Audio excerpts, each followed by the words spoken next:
Salut l'équipe, la vie se joue parfois à quelques détails. Par exemple, si je m'étais appelé Merwan au lieu d'Erwan, que je portais un bonnet et que j'avais oublié d'aller chez le barbeur pendant 3 mois, certains auraient voulu m'enlever de l'antenne First Team. En NBA, si Kevin Durant avait été aussi bon leader que scoreur, il serait certainement dans les discussions du GOAT. C'est peut-être un détail pour vous, mais pour moi, ça veut dire beaucoup. Ces derniers jours, Kevin a réalisé 2 choses assez rares pour lui. Il est resté dans son équipe alors qu'il voulait partir et il a atteint la barre mythique des 30 000 points en carrière. Bravo KD, 30K, un titre de MVP, 2 titres de NBA et 2 fois MVP des finales. Et pourtant, KD se traîne toujours cette réputation de berger allemand. Non pas pour sa fidélité, évidemment, mais plus pour sa faculté un peu mégalomane à se lécher ses parties intimes. À 36 ans, quand la plupart des gens sont installés et impliqués dans des projets, Kevin Durant, lui, est toujours aussi instable comme un mec qui économise pour aller voir le concert de Manu Chao. Pourtant, il n'a plus rien à prouver sur son talent all-time, mais sa legacy gagnerait quand même à être un petit peu plus soigné. Le grand film Kevin Durant n'est pas fini et il pourrait à la fois gagner de nouveaux titres ou bien finir en indépendant. Mais je crois qu'au fond, peu importe, j'ai surtout hâte de voir la suite.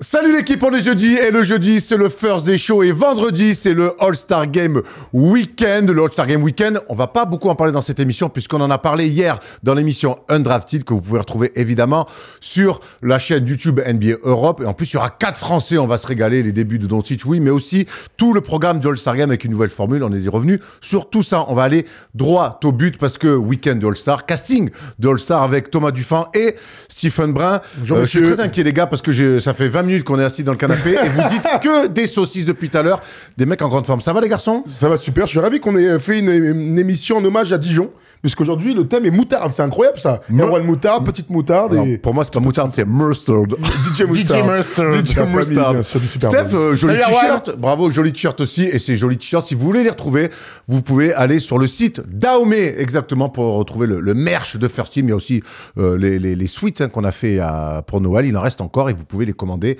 et porter du First Team. C'est toujours la classe en soirée. Un Tom? Oui, tout à fait, Erwan, tout à fait. Je pense qu'on est plutôt sold out, mais tu as raison, Erwan. N'allez surtout pas sur le site si vous cherchez les suites avec champion, parce qu'il n'y en a plus. Allez sur le Vinted d'Erwan, il y en a quelques-uns en vente.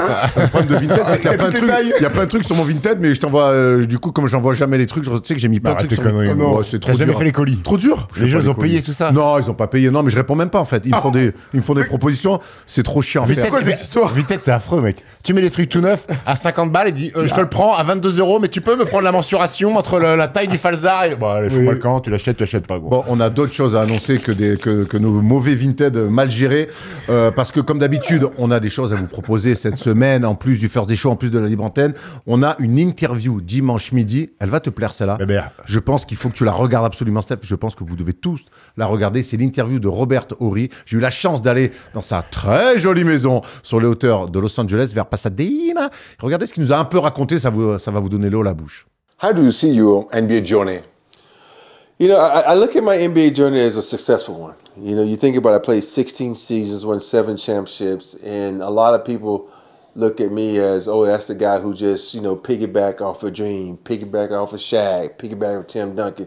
But things that people don't really know about basketball, it takes a lot to deal with guys like that. You got to gain their trust, number one. And then number two, they got to believe in your IQ. Like I would go to, you know, people would look at me like I'm crazy when I used to yell at Dream about something. And it was like, you yelling at Dream? Nobody yells at Dream. I said, I don't care. If you mess up, I yell at you. If I mess up, you yell at me. I don't get offended, so why can't I yell back at you? And I was always been the type of guy to go to the big dogs like, yo, man, you messing up. You know, if you're going to get paid all this money and you're going to become the superstar, you need to do A, B, C, and D. And I wouldn't do it, you know, like in front of people. You just go to them like on a personal note, like we're talking now, and just talk to the guy. And that it was a respectful thing. And I think for me, every guy I ever played with, you know, they respected what I brought to the game. I know a lot of people are like, well, you didn't score a lot of points. I said I did what was necessary to win games. Je le dis et je le répète, donc dimanche midi, l'entretien de Robert Horry, certainement ce qu'on a fait de mieux en interview côté First Team parce qu'il a énormément donné, le cadre est fantastique et puis les histoires avant et après sont aussi incroyables. Un pinot noir de très haut niveau, il m'a ouvert. Hein. C'est vrai? Ah ouais. Je me suis rarement aussi bien senti. On remercie d'ailleurs Brad Turner qui nous a mis en relation. Il nous a accueilli grand smile, bête de maison. Pop! Petit pinot noir. Moi, je l'ai connu quand je suis parti voir les finales NBA avec les Spurs et il était là. Je pensais que c'était le pimp de l'équipe. Il est arrivé classe S, Mercedes sur le parking, vite teinté, gros, super mec bébert. Mais tu sais alors il le dit pas dans l'interview, il a dit mais moi quand j'arrive aux Spurs en fait c'est tous un peu des mecs de la campagne. Moi j'arrive de LA, c'est les Bush guys. C'est moi le mec du strass et des paillettes et d'ailleurs il nous avait confié que c'est lui qui a présenté Eva Longoria à Tony Parker. Bonne affaire. Belle anecdote. Et là bébert. Belle anecdote. Dimanche midi, régalade avec l'interview de Robert Horry. Lundi soir, après la libre antenne, dans le Big Monday, régalade avec les Bulls qui affrontent les Knicks au Madison Square Garden. On est en mars 1995. Jordan porte son 45, vous l'avez compris, il est de retour. Et il va signaler son tour avec un match d'exception au Madison Square Garden. On l'a commenté avec Thomas. On s'est régalé, Tom, à commenter ce match vintage. Bon joueur, hein, Jordan. Bon joueur, Jordan. Ouais. En Cannes, après un an et demi, avoir joué au baseball en Ligue mineure. Ça fait longtemps qu'on nous demande des matchs de Michael Jordan, etc. Et ben voilà, on attendait un petit peu le bon moment. Février 2025 est le bon moment pour vous offrir le premier match de cette saison dans les NBA Classic Games. Et on voulait commencer par un OG Jordan. Mais il y a aussi des matchs de jeunes Jordan, notamment face aux Lakers. Ça va être cool à suivre. Voilà, match fantastique. Hein. Il y a du Spike Lee en bord terrain, il y a du bon Patrick Ewing, il y a du Pat Riley, il y a du Phil Jackson, il y a du Scottie Pippen avec un Tomard de baiser en contre-attaque. Enfin voilà, on vous en dit pas plus. Rendez-vous comme tous les lundis, 22h après la libre antenne, pour le NBA Classic Game. Celui-là, faut pas le rater. Le sommaire de l'émission, quelques news. On va parler de nouvelles signatures, on va parler aussi d'une défaite avec les Lakers, de Markel Fultz, et on parlera un petit peu de basket français, puisque ce week-end, Steph, c'est... La Leaders Cup. Exactement, on y sera et on aura même quelques petits brackets. Le débat, un grand débat. On s'est mis en jaune, c'est pas pour rien. Oui, tu parlais de Mostard, parce qu'on va parler un peu des Lakers, mais on va surtout parler de LeBron James. Est-il toujours dans le top 10 des meilleurs joueurs de la Ligue? Interesting comme débat. Il y a beaucoup de pour, il y a un peu de contre peut-être. On verra ça dans ce débat. Toujours passionné autour de LeBron. Calmez-vous dans les commentaires, je vous préviens. Une palette sur un mec qui joue en jaune aussi, même si c'est pas la couleur principale, c'est Jimmy Butler, qui a fait un bon premier match face aux Bulls, et on verra tout ce que peut apporter Jimmy Butler à cette équipe des Warriors. Ça sera dans la palette à Toto, et on finira avec un quiz. Steph a déjà mis la pression à Iman et Tom pour la qualité du quiz, et ils avaient l'air plutôt sereins. Oui, bon, ils m'ont dit, je pense que c'est pas mal. Ça m'a pas rassuré, hein, je vais pas te mentir. Ils ont bien bossé, apparemment. Ils ont bien bossé. On verra ça en fin d'émission. Allez, tout de suite, on va dans les news parce qu'on a beaucoup de choses à dire.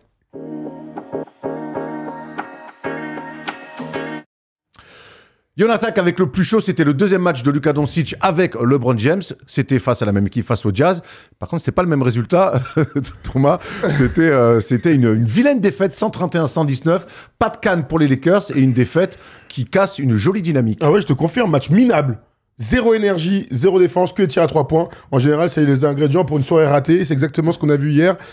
Ils sont arrivés avec les mauvaises attitudes. Qu'est-ce qui vous arrive tous les deux? Ils sont bêtes. Ils sont très très agités, mes deux grands garçons là.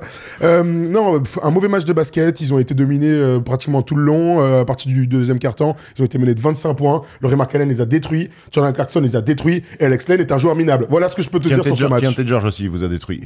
Ouais, oui. Non, mais ils ont tous été bons. C'est ce que j'allais dire, Steph. C'est surprenant que les Lakers perdent alors qu'ils viennent de signer Alex Len.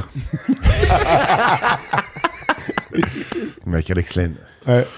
Alex Len. Je sais pas, il faut qu'on parle d'Alex Len. Il vient de signer quand même. Voilà, il vient de signer aux Lakers. 31 ans, 12e saison NBA, 2m13. Voilà, c'est cher à canon. C'est un petit joueur de basket. Hein. Ils avaient besoin d'un big man avec les Broglio, Mark Williams. Ils ont cherché, ils ont vu ce qu'il y avait sur le marché. Alex Len, l'Ukrainien, qui jouait quasiment plus jamais du côté de Sacramento. Sa qualité première, ce qui fait 2m13. Enfin, tu aurais pu prendre Pierre Chasman, le speaker de la Leaders Cup. Il fait 2m6. C'était la même chose. Voilà, il voulait Luka Doncic, je pense, avait dit, écoutez, moi je veux un grand sur du pick and dive pour du alley-oop. C'est pas à 2-13, c'est pas le mec le plus athlétique qui existe. Alors bien sûr, si tu lui donnes la balle sous le cercle, il va dunker. Mais c'est quand même relativement faible et on l'a vu hier. Thomas a mis un tweet, j'ai trouvé très marrant. Kessler, c'est un Hall of Famer à côté d'Alex Coloco et. Mais Kessler, il y a beaucoup de gens qui en rêvent. Il y a beaucoup de franchises qui en rêvent. Donc, écoute, je sais pas si ça va faire la maille. Pour moi, ça va pas la faire. Mais il y avait que ça sur le marché. Mark Williams c'était meilleur. Écoute, ils vont devoir s'adapter. Je sais pas comment ils vont. Pour l'instant, ils vont partir comme ça. En tout cas, ils partent dans l'idée que Jackson Hayes sera donc leur titulaire. Hier, il se blesse au visage. Il joue que 7 minutes. Donc, non seulement ton titulaire, il est pas ouf, mais en plus, il se pète. Derrière, tu fais rentrer Alex Len, qui, premier dunk, il se fait contrer par Kessler. Derrière, il tente de faire des contres. C'est quand même le mec qui a le moins de timing dans l'histoire des contreurs de la NBA. Il est catastrophique. Derrière, ils mettent Christian Coloco, que je ne dirais pas ce que j'ai dit ce matin en arrivant au bureau, mais en tout cas, il ne m'apporte pas beaucoup de garanties. Qui était en G-League encore il y a 3 jours. Et ils ont essayé de jouer un peu comme Bonjassi et Yon Tunen au Paris Basketball avec... Léopold Cavalier aussi. Et Léopold Cavalier, plutôt, ouais. Avec Rui Hachimura, ça marche. Hein. Oui, Rui Hachimura et Vanderbilt. Bon, bref, ils sont un peu dans la mouise. Mais on peut parler autant qu'on veut du poste 5. Globalement, l'énergie de l'équipe était très mauvaise hier et ils ont perdu pour ça. Pas parce qu'Alex Len est un joueur minable. Steph, l'échantillon est très petit, mais un mot pour toi sur les premières minutes de Doncic avec les Lakers. Ouais, c'est moyen. C'est un mec, tu sens qu'il n'a pas de rythme, qui n'a pas joué depuis 2 mois, qui en plus doit se remettre à l'endroit après ce trade qui, mine de rien, a quand même chamboulé un peu sa vie et sa tête, devoir s'adapter à des nouveaux coéquipiers, pas de jambes, pas en canne. Toujours cette qualité de passe exceptionnelle. Hein. Hier, il a encore envoyé 2-3 galettes qui sortent de nulle part. Il y a que la passe dans le dos, là, elle est incroyable. Il fait une passe à Austin Reeves là, qui est en haut en tête de raquette, où il n'y a que lui qui la voit. Il y a une skip passe à un mec dans le corner qui met une filoche, il y a un skip passe à LeBron aussi, donc il a toujours cette qualité, cette vision du jeu. Maintenant, offensivement, il va falloir encore un peu de temps. Le break du All-Star Game, j'ose espérer qu'il va rester à LA et qu'il va bosser, qu'il va travailler avec les préparateurs physiques et les coachs pour se remettre en canne. Mais pour l'instant, c'est un très très très petit Luka Doncic. On reste à LA et on va du côté des Clippers puisque Ben Simmons est arrivé donc pour épauler James Harden, Nico Batum et Kawhi Leonard. Ben Simmons, on en a parlé hier dans l'émission Clutch avec un consultant qui est tout le temps très très cher, mais sa voix est d'or en même temps et inestimable. Je me dis qu'un mec qui va amener un peu de justesse, un peu de physique, qui peut jouer plusieurs postes, ça va pas leur faire de mal aux Clippers et j'ai envie d'y croire. Et puis on a vu, les Clippers aiment bien ça. On peut mettre Nico Batum, qui était complètement en croix du côté des Hornets, qui sortait d'un buy-out et qu'ils ont complètement relancé. Donc j'ai envie de croire aussi à une belle histoire pour Ben Simmons. On l'aime, on l'aime pas. J'ai quand même envie que ce mec-là retrouve un semblant d'ambition dans sa carrière et tant qu'à faire avec les Clippers. On y croit, Ben Simmons, un peu à ce renouveau. Alors, on n'imagine pas un Ben Simmons redevenir All-Star, être un maillon essentiel, mais un mec en sortie de banc, ça reste un fort défenseur qui connaît le basket, qui a une vraie qualité de passe. Est-ce qu'on a envie d'y croire ? Moi, j'y crois plus depuis un moment déjà, Ben Simmons. Même dans un registre moindre ? Non, ça m'intéresse plus. Ça m'intéresse plus. C'est devenu ça reste un joueur NBA. Est-ce qu'il va apporter une plus-value aux Clippers ? J'en doute. Encore une fois, tu dois t'adapter à un nouvel environnement, à des nouveaux coéquipiers. J'ai l'impression que Tyronn Lue, il a quand même ses rotations qui sont bien définies. Et mine de rien, quand tu regardes la saison des Clippers, qu'ils ont vécu avec Kawhi, qui ne joue pas les 30 premiers matchs, ils sont bien placés dans la conférence Ouest. Norman Powell est très très fort. Norman Powell fait une saison exceptionnelle avec les Clippers. Niveau All-Star. Ouais. Je vois pas ce que Ben Simmons peut apporter, des minutes. Moi, j'ai beaucoup de mal avec les mecs qui mettent pas de panier, les mecs qui sont blessés sans cesse. Moi, c'est un joueur lambda pour moi. Voilà. Ce qui est sûr dans ce que tu viens de dire. 7 passes par match. Ouais, mais ce qui est sûr dans ce que dit Steph, c'est que les mecs qui mettent pas de panier, il faut que le jeu soit autour d'eux. Sinon, ça n'a aucun sens. C'est-à-dire que Ben Simmons doit être à 100% de ses capacités. Est-ce que c'est le cas ? Non, parce qu'il rate beaucoup de matchs. Il faut qu'il soit très bien luné. Est-ce que c'est le cas ? Non. Et il faut qu'il soit intégré dans un collectif qui est quand même un peu construit autour de lui, même si c'est en seconde unit. Est-ce que les Clippers vont prendre le temps de construire un semblant de jeu autour de lui ? C'est une vraie question qu'on peut se poser. Ce qui est sûr, c'est qu'hier, on a vu aussi les premiers matchs de Bogdanovic et ils ont gagné contre les Grizzlies en faisant un vrai bon match. Tu vois, ils gagnent 128-114, qui était en back-to-back absolument. Donc les Clippers vont bien. Ça leur laissera aussi le temps de l'intégrer dans les jours qui vont suivre. Le but, c'est qu'il donne des bonnes minutes dans les matchs importants de playoff. Voilà, c'est comme ça que je vois les choses. Au-delà de relancer sa carrière, voilà, il y aura plus l'histoire de ce contrat et tout. Non, je sais, mais moi, je peux l'imaginer. Il y a un monde où il peut apporter aux Clippers dans cette équipe. Ben Simmons, ça finit en Euroleague dans 2 ans. Bon. Et après en Betclic Elite, et après en Pro B. Belle fin de carrière, Ben. Et fait-il partie du top 10 de la NBA? Ça serait cool pour les fans de basket français. Gros, de voir, quand je vois André Robertson, j'ai envie de voir Ben Simmons dans notre championnat, ce serait lourd. Exactement, c'est vrai qu'il y a un petit peu une similitude entre ces mecs qui mettaient pas beaucoup de Panton. Vous avez vu l'extrait Clutch, Clutch, vous les retrouvez 2 fois par semaine, le mercredi de 17h à 18h et le vendredi de 17h à 18h aussi, où j'ai fait un JD dramatique d'Amenidar Capajou. Aïe, J'ai aïe, bien aïe, la aïe. haine. Ouais, c'est une Toi, catastrophe. t'as le wildcard et tout, Ouais, peut-être. ça fait 2 fois que je marche sur une mine comme ça, c'est terrible. En parlant de joueurs perdus, Ben Simmons, on a trouvé pire. On a trouvé Markel Fultz. Vous vous souvenez de Markel Fultz? Oui. Numéro 1 de draft, incroyable. Il a signé du côté des Kings. Alors, ça n'a pas changé la phase de l'NBA, mais peut-être la phase un petit peu des Kings, puisqu'ils n'avaient pas de meneur. Et c'est surtout l'info. Il a que 26 ans. C'est surtout l'info, c'est que les Kings, mettent la main sur un meneur de jeu. On sait que c'est Malik Monk, depuis le départ de De'Aaron Fox, qui occupait ce poste-là. Bon, Steph, allez, puisque tu es de bonne humeur et que tu es enthousiasme sur toutes les news qu'on vient de faire, Markel Fultz du côté des Kings. Ok, je vais répondre. Non, écoute, moi, je te sens mal. Moi, je te sens mal. Moi, c'est un garçon que j'ai beaucoup aimé. J'avais un peu d'empathie aussi pour lui. On se rappelle de ce retour d'opération d'épaule où son tir, c'était devenu n'importe quoi. Énormément blessé, a loupé énormément de matchs, mais je trouve qu'il a des qualités. Je sais pas s'il pourra retrouver le niveau qui était le sien quand il débarque en NBA à sa sortie de fac. Quelle fac? Moi, je sais pas, ça m'intéresse pas. Washington. Oh non, Washington.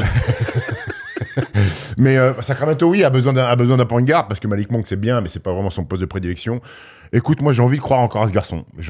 Au contraire de Ben Simmons, j'ai envie de croire un peu. Alors, je te dis pas qu'il va révolutionner le jeu de Sacramento, mais je pense qu'il peut aider cette équipe-là. Ce qui est sûr, c'est qu'on l'a vu être bon à Orlando. Full confiance, quoi. Full confiance pour Markel. Full steam. Il a été bon. Il a été bon il y a 2 ans, on s'en souvient, avec le Magic. Vraiment, mais... Il a été un peu intermittent l'année dernière parce que blessé avec le Magic, mais on sentait qu'il comptait sur lui. Il avait installé meneur titulaire. Ça fait longtemps qu'on l'a pas vu jouer au basket. Ça fait depuis 2024 et de la saison dernière en 2024. Donc moi, j'ai envie déjà de le voir jouer au basket, essayer de gratter des minutes, et on verra si dans un deuxième temps, il sera capable d'être meneur, même backup de Malik Monk au sein de cet effectif. Mais comme je suis d'accord avec toi, il a des vraies qualités. C'est un bon athlète, c'est un bon défenseur, c'est un gars intelligent. Lui aussi, il a du mal à mettre des tirs externes. Mais voilà, c'est des joueurs NBA aux aléas et des carrières compliquées. Ça finit en Euroleague dans 2 ans, en Betclic dans 3 ans et en Pro B dans 5. Oh, le duel Ben Simmons, Markel Fultz en Pro B.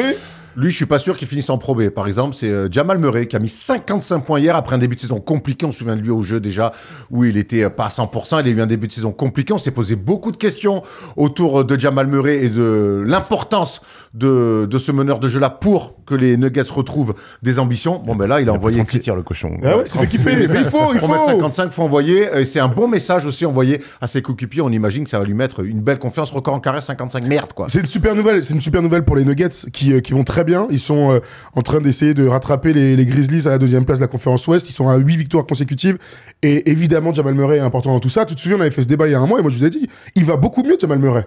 Bah, ça se confirme dans ses stats. Il enchaîne des performances où il descend pas très bas dans ses mauvais matchs et il arrive à monter souvent à plus de 30 points dans les matchs où il va bien. Et comme de par hasard, de toute manière, Jokic est super fort. Mais si le Super Team Cast, qui a des blessures en ce moment, arrive à enchaîner autour de Jokic, ils vont être une équipe contender pour les playoffs. Donc voilà, il a l'air d'être revenu à 100%. C'est la très très bonne nouvelle pour cette équipe de Nuggets. Ouais, on l'avait vu aux Jeux Olympiques, il était minable. Alors, c'était pas l'option numéro 1, c'était Shea dans l'équipe du Canada, mais tu voyais qu'il était pas en canne du tout, hors rythme, tous ses tirs étaient... Même gros, hein, disons-le, il était un peu... Même un peu bouffi. Ouais, bouffi, voilà.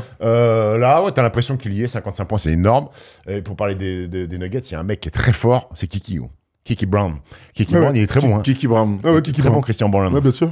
Non, c'est vrai, t'as raison, il est très bon. Il est très fort, très régulier, très fort. Ouais. Christian Brown qu'on croisera ce week-end à Caen.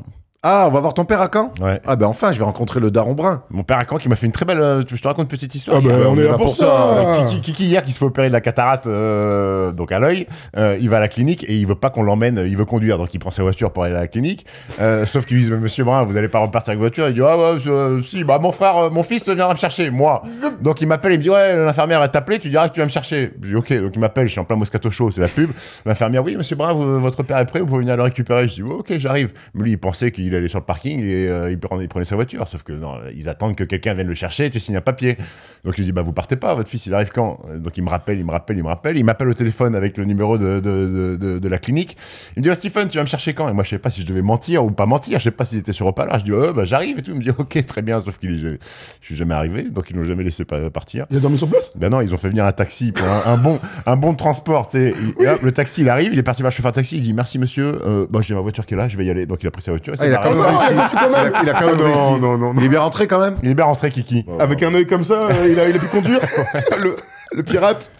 Mec, c'est incroyable. Eh ben, bravo. Les hein. chiens font pas des chats. Ouais, exactement. Ah, Kiki, je l'ai mis une petite abonnée à Kiki. Bah ouais, t'as bien fait, c'était dangereux. Je lui mettrai la même en arrivant à Caen. Bonjour, enchanté, monsieur Brun. Alors, tu déconnes, Kiki. Quand tu dis Kiki, ça m'inspire un truc. On va voir si vous êtes bon. Faut que ça aille très très vite parce que faut que ça aille vite. Kiki Brun, ok.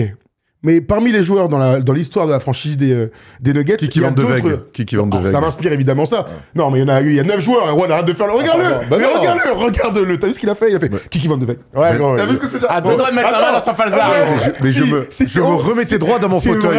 Tu es vraiment le pire. Attends, c'est pas moi qui ai mis des chaussures brillantes pour venir en faire des shows. Eh ben oui, je me fais beau pour vous les Bah mecs. oui, magnifique. Non, mais donc je veux que ça aille vite. Il y a 9 joueurs. 9 joueurs dans l'histoire des Nuggets Qui s'appelle Kiki? qui ont marqué 55 points ou plus. Je veux que ça aille vite. Je veux que ça fuse. David Thompson, Melo, Oui. Jokic, Oui. donc Murray. Oui, ça fait 4. Alan Iverson? Non, Mahmoud Abdul-Rauf. Oui. 5. Oh, il est chaud. Non, il se prépare bien pour le qui suis. Attends. Edgy English? Non, c'est Alex. Mais ça Alex marche. English. Mais on prend. 6. Ah, mais attends, non, c'était avec les Timberwolves. Vas-y, Ah Abdou. voilà, ça va Vas-y. pas assez vite, Non, ça va pas assez vas-y. vite. C'était 50 ou plus, pardon. Il y a Tom qui me reprend, c'était 50 ou plus.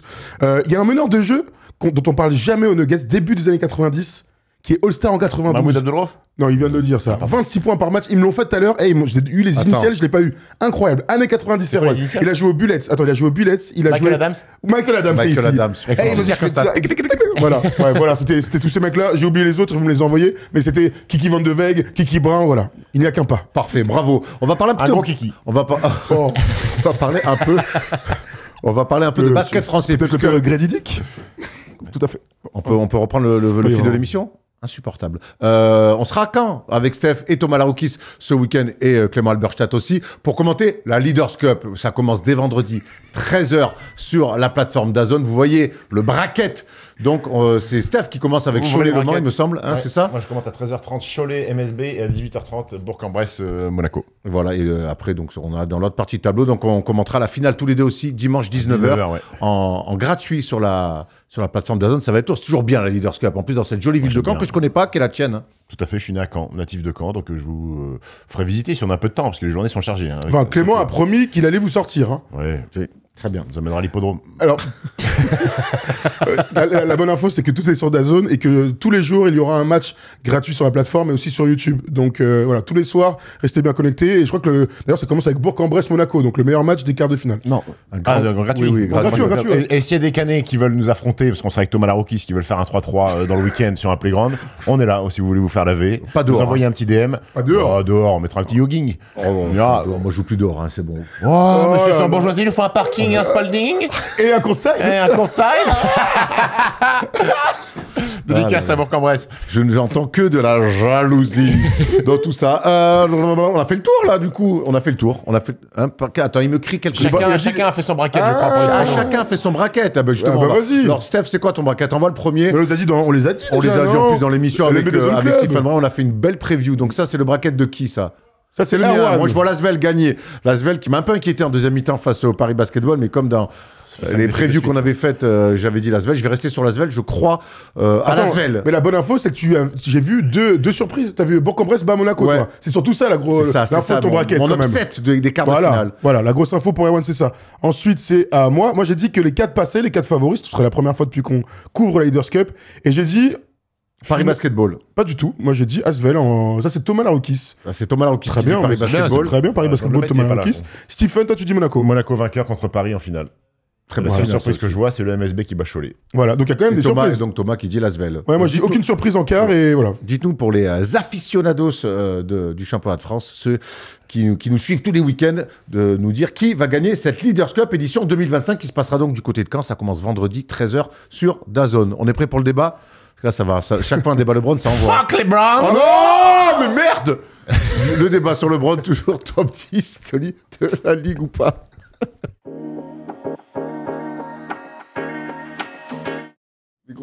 Mais gros, il a un syndrome Gilles de la Tourette, c'est pas possible. T'es cinglé en fait.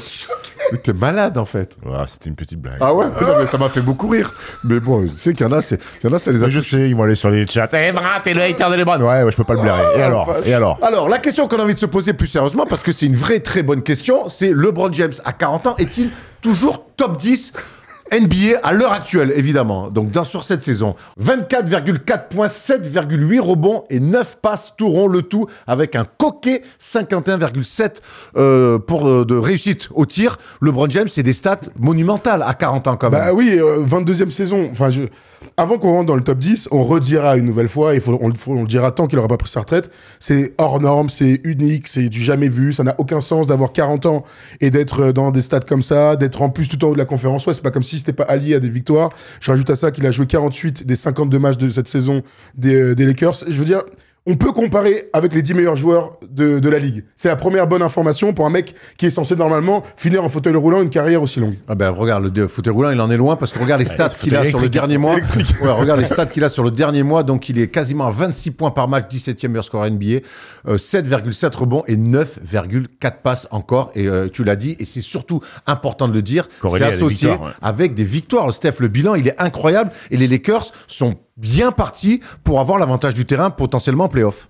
Ouais, les Lakers qui font une saison surprenante. Moi, je les voyais pas. Je les voyais pas. Pas grand monde. Je les voyais pas si haut collectivement, mais ce qu'a réalisé les Browns sur ce mois-là, la victoire au Garden, elle est monstrueuse. Le 40 pions, le 42 pions, 17 rebonds, ça marque quand même les esprits face à Golden State. Voilà, ça reste un joueur hors norme et exceptionnel. Erwan l'a dit. Enfin, c'est Thomas, ça, pardon. Thomas l'a dit. Maintenant, si on est là pour comparer par rapport à ce qui se fait de mieux dans la Ligue, moi, j'ai envie de mettre de côté sur ce débat l'âge, en fait, parce qu'on est là juste pour juger les qualités individuelles du joueur. Parce que si tu mets en corrélation, il a 40 balais, il fait ça, c'est exceptionnel. Il y a plus d'autres mots. Maintenant, on va le comparer avec des garçons qui sont dans leur prime, en fait. Dans leur prime, à 24, 25, 26 ans. Et la comparaison, pour moi, elle est compliquée pour les Browns. On parle du top 10. Mais est-ce que c'est infamant aujourd'hui d'être, si je le sors de mon top 10, être 11e, 12e, 13e à cet âge-là de la Ligue? Non, c'est pas du tout infamant. C'est tout le débat. C'est tout le débat qu'on a eu envie de faire. C'est d'ailleurs une idée que tu avais eue un dimanche matin où j'avais dormi chez toi et tu m'avais dit ça au café. Et on s'est dit, mais tiens, c'est un super débat de faire du show. Mais c'est la réalité. Il y a longtemps, c'était genre il y a un mois et demi, 2 mois. Exactement. C'était avant la bonne perf des Lakers. Et du coup, on s'est fait cette fameuse liste. On s'est fait cette fameuse liste de joueurs pour se dire qui sont les 10, 12, 13 meilleurs joueurs de la Ligue. Et finalement, évidemment, on retrouve Jokic, SGA, Giannis, Tatum, Doncic, Edwards, Davis, Curry, Durant, James. On parle de Victor Wembanyama aujourd'hui. On a enlevé Joel Embiid. On a enlevé Joel Embiid qui est blessé. On n'a pas mis Victor, vous le voyez. Qu'est-ce que vous pensez quand vous voyez cette liste-là? Est-ce que donc LeBron James appartient encore à ce top 10 NBA? Ouais, alors, il y a d'autres mecs en ballottage, on peut penser à Devin Booker. Vous pouvez nous mettre tous les mecs, parce qu'en vrai, il y a une quinzaine de gars. Kate Cunningham. Ouais, je pense quand même qu'il est un peu en dessous quand même. Kate Cunningham pour tous les mecs qui n'ont pas joué de play. Tous les mecs on va arriver un petit peu plus tard. En tout cas, quand tu vois... Le playoff. On parle de niveau actuel. Tout doit compter. Je pense que l'expérience... l'expérience... Dans ce cas-là, tu reviens pas en arrière. Tu parles de Kate Cunningham, il n'a pas joué de playoff. Je parle de la saison actuelle. Tu vas me dire que Kate Cunningham, il est en dessous de LeBron? On va structurer. Excuse-moi, je dis juste que quand je vois le top 10... j'ai aucun souci à le mettre dedans. Parce que même si tu veux te référer à rien d'autre que cette saison, et t'as plutôt raison, je garde quand même en tête ce qui s'est passé lors des JO. C'est les meilleurs joueurs américains, c'est les meilleurs joueurs du monde en phase 2. Et les gens qu'on va ressortir de ces JO, c'est Steph Curry, les 4 points à fin, LeBron James, qui est peut-être le meilleur joueur et le MVP du tournoi, et Kevin Durant. C'est aussi comme ça que j'essaye toujours de comparer les uns aux autres dans une ère où les joueurs internationaux sont clairement au pouvoir et qu'on n'a pas vu de MVP américain depuis 2018. Voilà, j'essaie de remettre ça dans le contexte où, quand ils sont tous ensemble, il y a quand même 2-3 mecs qui ressortent, et c'est toujours les plus vieux, et LeBron en fait partie. Quand on sort des JO, personne ne se pose la question de est-ce qu'il fait partie ou non des 10 meilleurs joueurs du monde. Il fait partie des meilleurs joueurs du monde. Il y a l'impression visuelle, et t'as raison Steph, on enlève son âge. Aujourd'hui, on compare stade brut. Moi, je regarde les matchs des Lakers, j'ai l'impression que le mec qui va le plus vite sur le terrain, c'est LeBron James. Le mec qui est le plus gaillard, c'est LeBron James. Le mec qui va le plus haut, allez, j'exagère peut-être à peine, c'est LeBron James.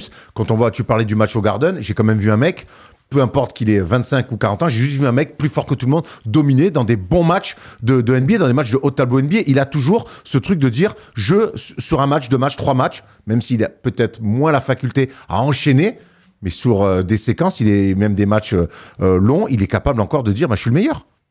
Non, mais je suis d'accord là-dessus. Il a fait des matchs. Et puis tu parles d'intermittence. Quand tu vois qu'il a joué 48 matchs sur les 52, ça aussi, c'est une énorme surprise pour moi parce qu'on pouvait penser qu'à un moment donné, il allait être un peu économisé par rapport à son âge et qu'il arrive en pleine forme pour les playoffs.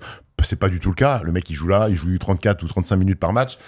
T'as raison de voir ce mec-là, mais t'es obligé de mettre les 40 balais à côté, en fait, quand tu penses à LeBron James. Le voir mettre des tomards, comme quand il sortait d'Akron et qu'il arrivait. Ouais, tu peux pas regarder ça en disant, ouais, il a 26 ans. Oui, non. Mais non, il a pas 26 ans. Mettre des tirs à 3 points, des finitions. Alors, bien sûr qu'il est moins dans la percussion, bien sûr que c'est peut-être la saison où il tire le moins de lancers francs en carrière, parce qu'il va peut-être moins au charbon. Les pourcentages à 3 points sont très bons. Je trouve qu'il a. Il a vraiment progressé à 3 points, hein, c'est fou. À 40 balais, il progresse encore, même sur le mid-range. Je trouve qu'il est propre quand il s'arrête comme ça à 5-6 mètres et qu'il prend ses tirs. Mais t'as raison que l'impression visuelle, elle est monstrueuse. Mais j'ai aussi cette impression-là sur d'autres joueurs. Alors, parce qu'on a ce flash au Garden et ce flash face aux Warriors, j'ai aussi, moi, l'impression de voir, quand je vois pas Karl Anthony Towns dans les 10, je peux me poser la question aussi, ce qu'en fait Karl Anthony Towns ou Brunson, au Knicks ou même Jalen Brunson. Ouais. Ne pas mettre Victor, qui est clairement dans la discussion aussi, même si j'ai pas envie de prendre les résultats collectifs en compte, même si ça peut compter. Et c'est pour ça que la Melo Ball y est pas, parce que la Melo Ball, les résultats sont cata. Est-ce qu'un Donovan Mitchell peut pas prétendre aussi un top 10? Je me suis posé la question. Bah, absolument. Voilà, vous avez raison. J'ai dit non. T'as dit non, toi? Ouais, j'ai dit non. Aujourd'hui, tu mets. Je me suis posé cette question. Alors peut-être que c'est une réflexion un peu simpliste. Je me suis dit, est-ce que tu mets LeBron James aujourd'hui au Cavs, ça devient un grand favori au titre. Tu mets Donovan Mitchell, donc tu laisses Donovan Mitchell. C'est toujours, et on a eu le débat là-dessus, c'est une belle équipe, un outsider plus. Mais tu vois, si tu échanges les deux, les Lakers, la fenêtre qu'on peut peut-être imaginer que Doncic pour aller loin en playoff, elle se réduit clairement. Et les Cavs, ça devient une équipe, oula, attention, peut-être que les Cavs peuvent être champions. Donc, pour moi, aujourd'hui, Donovan Mitchell, Donovan Mitchell, il paye un peu son équipe qui est fantastique. Il paye Evan Mobley, il paye Jarrett Allen, il paye Darius Garland. Alors, bien sûr que non, mais tu peux te dire que si tu enlèves Donovan Mitchell des Cavs, ils sont pas la cave, hein, ils se battent pas pour Cooper Flag non plus. L'équipe, elle est solide, mais.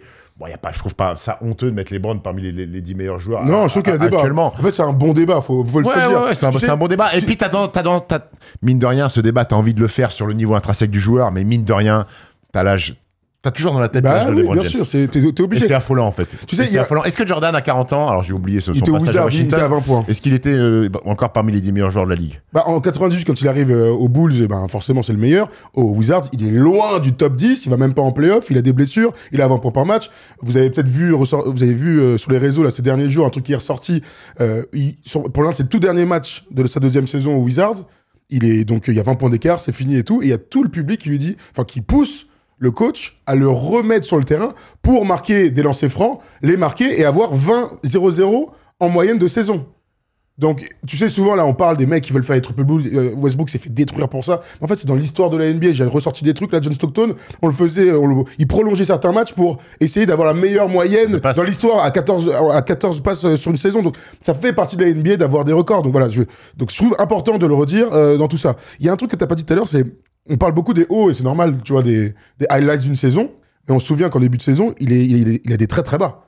On se souvient d'un match face, je crois que c'était contre les Hornets, où il est à 2 doigts, il est pas loin que sa série à 10 points ou plus depuis 1000 matchs s'arrête. Cette nuit non plus, il est pas loin de faire n'importe quoi contre Utah. Non, parce que il met 18 points, ils sont pas bons. Mais lui, il met des tirs et tout. Ça rentre pas dans sa tête. Mais il y a eu 2 matchs cette saison où vraiment on s'est dit, peut-être que ça peut s'arrêter. C'est bien la preuve qu'il est sur le déclin, LeBron James. Parce que moi, je le dis, il est sur le déclin. Pas physiquement, pas dans le nombre de matchs manqués, c'était le cas les saisons avant. Mais par contre, dans les fins de match, il a du mal à finir. On le voit en playoff où il tire un peu la langue, surtout face aux Nuggets. Donc c'est aussi comme ça que tu peux voir que LeBron est sur le déclin. Mais un LeBron sur le déclin, ça ne l'empêche pas d'être dans le top 10 des meilleurs joueurs de la NBA. Pour revenir sur votre histoire sur les GOAT, c'est vrai que tu as raison, Jordan Wizard, il n'est pas top 10, et que Jabbar, quand il a 40 ans, pareil, il est loin d'être le top 10. Aujourd'hui, LeBron... Et Dirk aussi. Et Dirk aussi. Ouais. On se pose la question. C'est intéressant aussi pour élargir le débat, parce qu'en brut, on se pose la question, oui, non, ça se joue pas grand-chose. Mais après, il y a ce qu'est LeBron. C'est-à-dire que jouer, par exemple, quand tu vas jouer LeBron en playoff, et c'est pour ça que j'ai sorti les Kate Cunningham, les Victor Wembanyama, quand tu vas jouer LeBron en playoff, mais là, dans 3 mois... Il y a ce qu'est LeBron, ce qu'il va faire, l'aura qui va amener, le leadership. Et ça, c'est pas des choses qu'on peut mesurer en stats. On peut mesurer par rapport à l'œuvre de ce qu'on voit depuis qu'il est dans la ligue. Mais ça compte aussi pour vous dans le mettre ou pas dans un top 10. Moi, ça a énormément compté. Parce qu'aujourd'hui, quand tu as LeBron James sur un terrain, ça t'amène aussi quand même une stabilité, une lecture, une gestion de fin de match que d'autres peut-être n'ont pas encore. Ouais, mais le problème, c'est que c'est quelque chose qui est pas palpable en fait quand tu établis. Ouais, mais on connaît assez le jeu pour se le dire, Steph. Moi, j'ai du mal à prendre ça en compte, en fait. Ok. J'ai du mal à prendre ça en compte. Tu me parles de Kate Cunningham qui n'a pas joué de match de playoff. Moi, je trouve que Kate Cunningham est exceptionnel. Il est. Exceptionnel quand je vois les saison régulière. résultats des... Bah oui, mais on va attendre parce qu'ils vont faire les playoffs pour la première Et fois. donc l'année prochaine, on pourra avoir cette discussion pour le top 10, tu vois.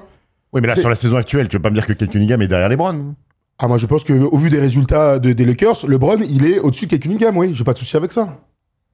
C'est très sévère. Mais ça l'est, mais regarde. Parce que vous parlez d'impact sur l'équipe. Mais regarde les stats purs, si tu veux. Quand on était à Bercy à regarder les Jeux Olympiques, est-ce qu'il y en a un d'entre vous deux qui m'a dit les Pistons qui vont faire les playoffs et Kate Cunningham ils mettent à ce niveau-là? Mais ils sont en train de surperformer, il n'y a pas de doute là-dessus. Ils sont magnifiques. Kate Cunningham, j'ai pas détruit Kate Cunningham qui me régale et je suis content de l'imaginer aller en playoff pour la première fois de sa vie. Mais là, t'es en train de parler d'un mec qui, si on prend les stats de Kate Cunningham, et Erwan, tu vas pouvoir nous les dire, j'ai pas l'impression que Kate Cunningham, ils sont à 35 points par match et à 15 passes, tu vois. Donc il n'y a pas un écart qui me permet de dire ah si, Kate Cunningham est largement plus fort. Kate Cunningham, il est déjà en train de se batailler pour être l'un des meilleurs meneurs de sa conférence.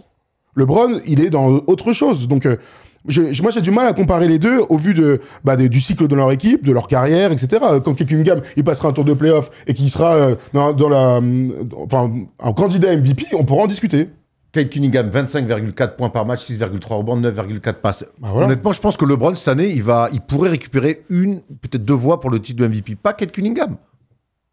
Tu vois, c'est que il y a les stats et encore une fois, et quand tu vas arriver en playoff, les deux auront en vrai. Oui, peut-être. Attendons aussi de voir. Tu me parles de voix pour le titre de MVP. Attendons de voir aussi la fin de saison avec Luka Doncic. Ça c'est vrai, t'as raison. Parce que je pense que les stats de LeBron à la passe vont baisser. Pour moi, je pense que Luka va tellement avoir le ballon dans les mains et c'est lui qui va être. Peut-être que les points de LeBron vont augmenter, mais je pense qu'il y a il va générer moins de passes décisives, LeBron, parce qu'on l'a vu que c'est Luka qui gère le tempo. J'attends de voir ce que LeBron va être capable de faire, comment il va s'adapter, puisqu'on a vu comment l'accueil de Luka Doncic en disant on n'a pas besoin de toi que tu rentres dans le moule des Lakers. Nous, on va limite, c'est nous qui allons s'adapter à toi, à ton jeu. Donc c'est sous-entendu, c'est toi qui vas avoir les rênes de l'équipe. Donc, ça peut impacter aussi les chiffres de LeBron sur la fin de saison. Ce qui est intéressant avec LeBron James, c'est qu'avec ces stats monumentales encore qu'il a à son âge, c'est que mine de rien, depuis la saison dernière, et surtout encore plus cette année, il a commencé à déléguer. On l'a vu en playoff avec Austin Reeves. Grave. On l'a vu cette année aussi avec Anthony Davis, où LeBron James n'est plus le meilleur scoreur des Lakers. Donc, et pourquoi il le fait? Est-ce que tu penses que c'est l'intelligence? Là, c'est l'intelligence ou c'est la bonne gestion ou il se dit je suis peut-être plus capable de le faire? C'est l'intelligence. C'est un peu les deux, c'est de l'intelligence. Moi, je pense qu'il sait qu'il peut plus enchaîner les grandes perfs comme il l'a fait pendant des années avec Miami et Cleveland, mais en même temps, c'est quand même fou. Il délègue en produisant ce qu'il produit à côté. Mais par contre, il a aussi ce truc de dire je choisis mes moments et j'implique peut-être un petit peu plus que ce que je pouvais faire par le passé. Ouais, mais moi je suis d'accord avec toi. En fait, au vu de sa carrière, de ce qu'il a produit sur les matchs et au-delà de nos sentiments personnels envers lui, à part tirer son chapeau et faire gros, c'est incroyable ce que tu arrives encore à produire dans ce rôle, c'est-à-dire que tu arrives à être joueur de la semaine en janvier 2025. Donc peut-être qu'il laisse un petit peu plus d'autres s'exprimer dans les moments importants, et Austin Reeves est le premier bénéficiaire, mais à un moment donné, ça a été lui là, en 2025, c'est lui le meilleur joueur. Quand Anthony Davis a été blessé, c'est lui le meilleur joueur de son équipe, sans aucun doute, dans une série de victoires. Et on l'a un peu dit, je pense qu'il faut le redire encore une fois, s'ils étaient dans le play-in, tu vois, ou comme les Warriors là, on aurait moins ce débat-là. Oui. Le fait qu'ils soient avantage du terrain, enfin ils sont 5e aujourd'hui, ça me permet de dire que LeBron, oui, en fait, il fait encore partie du top 10 avec une défense minable. On l'a pas dit, mais défense minable. C'était ma prochaine question. Quel est l'impact défensif de LeBron? Oui. Là, pour le coup, c'est là où on peut le sortir du top 10, où il n'a plus le même impact. Il est capable sur les fins de match quand même. On peut revoir le classement qu'on s'est fait un petit peu comme ça ce matin, d'un top 10. On voit l'impact défensif, par exemple, de Doncic ou de Durant par rapport à d'autres. Donc, on peut aussi, ça nous permet de faire une comparaison.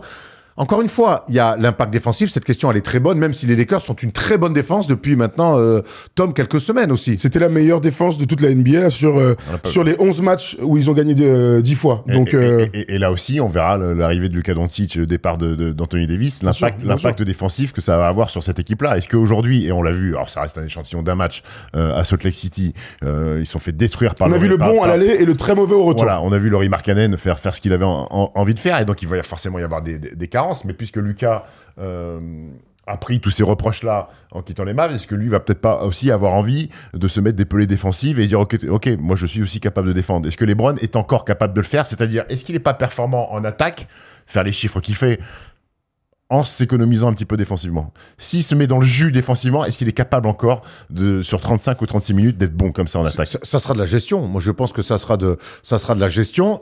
Tu parles d'être capable de faire des choses. J'ai une autre question aussi à vous poser, et pour moi, ça rentre énormément en compte dans savoir si tu es top 10 ou pas. C'est, est-ce que LeBron aujourd'hui fait gagner des fins de match? Est-ce que LeBron aujourd'hui est capable de te faire gagner des séries de playoffs? 1, pour passer un tour. 2, pour aller en finale de conf.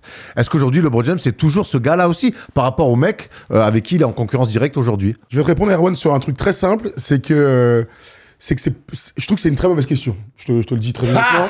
Non mais, est-ce que LeBron James peut encore faire passer les trucs? En fait, le trait de Luka, le trait de Luka nous permet de ne pas avoir à répondre à cette question. Oui. C'est-à-dire que... Ouais, c'est vrai que ta question est merdique, go. non mais je l'embête évidemment, mais le fait que Luka arrive, on n'a plus besoin de se la poser. Parce que ce trade change complètement la fin de carrière de LeBron James. Avant, on se posait la question de est-ce que LeBron va pouvoir finir les séries, ou pourquoi pas aller chercher un titre, est-ce qu'il a encore les épaules, le coffre et tout. Mais en fait, avec Luka, on va demander à Luka de finir les matchs. On va demander à Luka de faire passer cette équipe dans une autre strate pour offrir un dernier titre, une dernière chance de bague, à l'image de Tim Duncan avec David Robinson. C'est-à-dire que t'es encore très fort, tu joues encore des minutes, mais moi je vais t'amener à ce niveau qui te permettra de finir sur une finale NBA comme Karim avec Magic, ou encore mieux une bague comme David Robinson. Tu vois ce que je veux dire? Je regarde la blague, hein, évidemment. C'est une question qu'on se posait beaucoup quand Anthony Davis était là. On avait encore l'impression que c'était quand même LeBron James qui était censé finir et clôturer les rencontres. Et qui faisait très mal, il n'arrivait plus.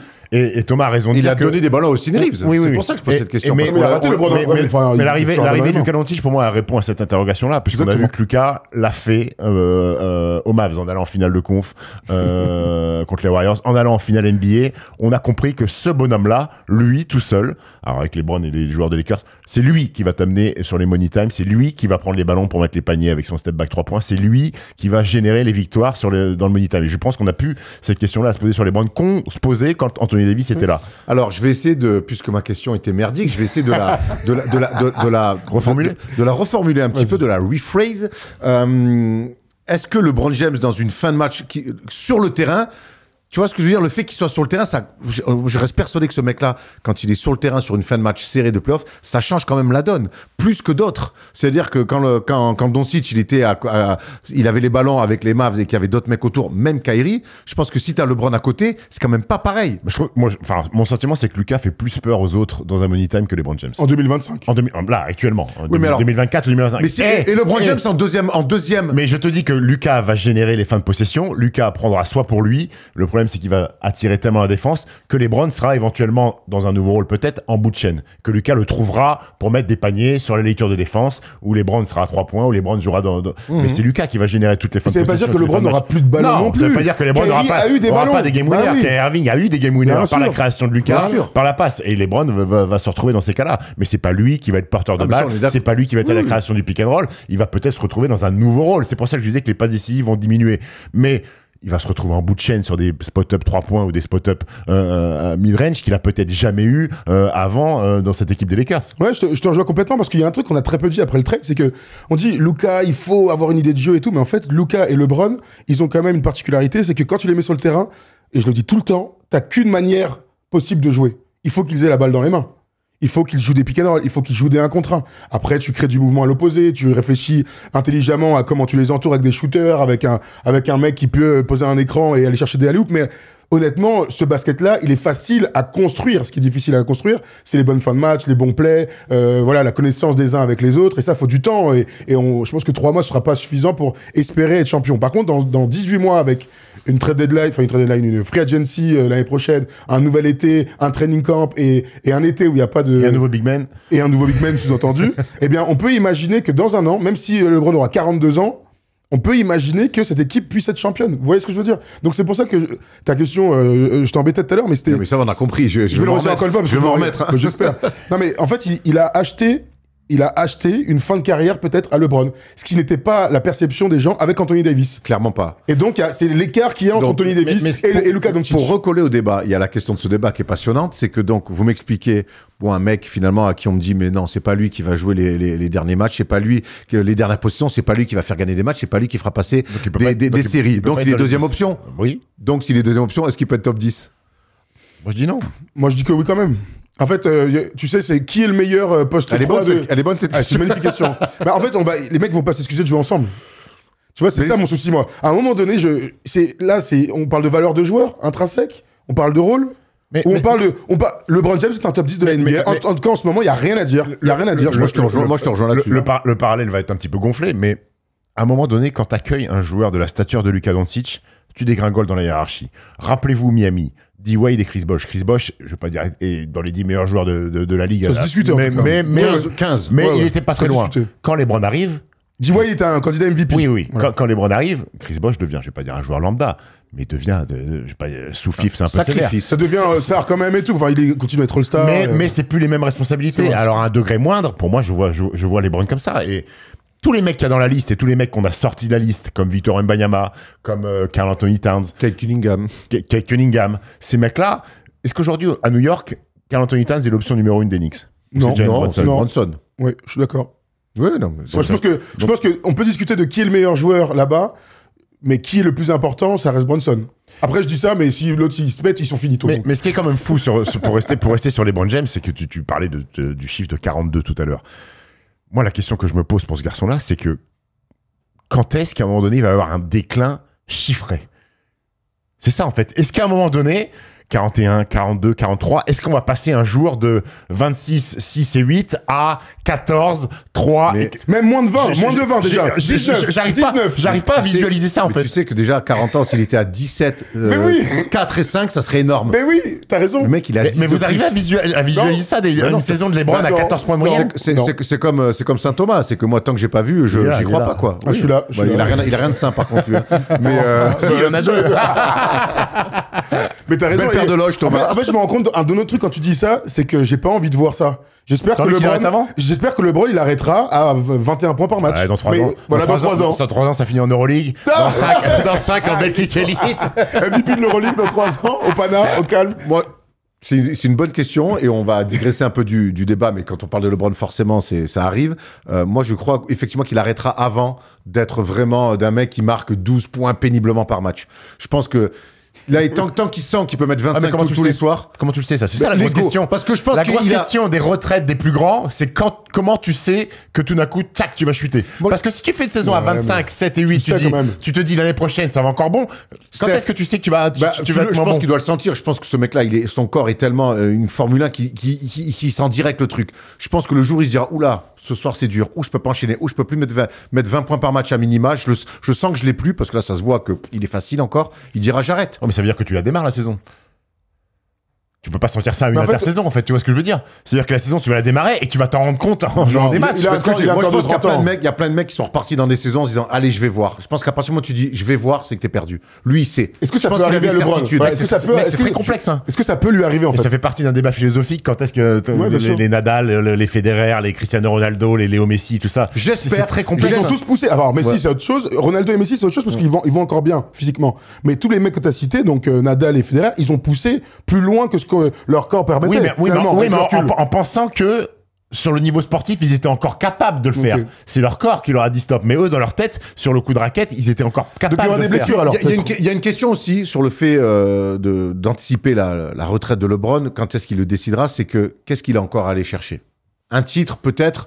On imagine, mais personne Il lui court- reprochera. Il court après ça. gros. Personne lui reprochera d'aller chercher un nouveau titre. Je suis pas convaincu de Non, ça. jusque-là- il voulait jouer avec jusque-là, non. il voulait Jusque-là, il non. voulait jouer avec son gamin. Pourquoi pas? Qui était très bon Brody hier. Et il a mis Ouais, 9 points. ouais, Il a mis 2 9,8 filoches et tout. Le Il a meilleur mis un plus tir. moi. Le meilleur Oui. plus moi des Lakers. gros. Et un Lui, tir à la Nico Batum, vous avez vu? dans 2 ans. Ah, non.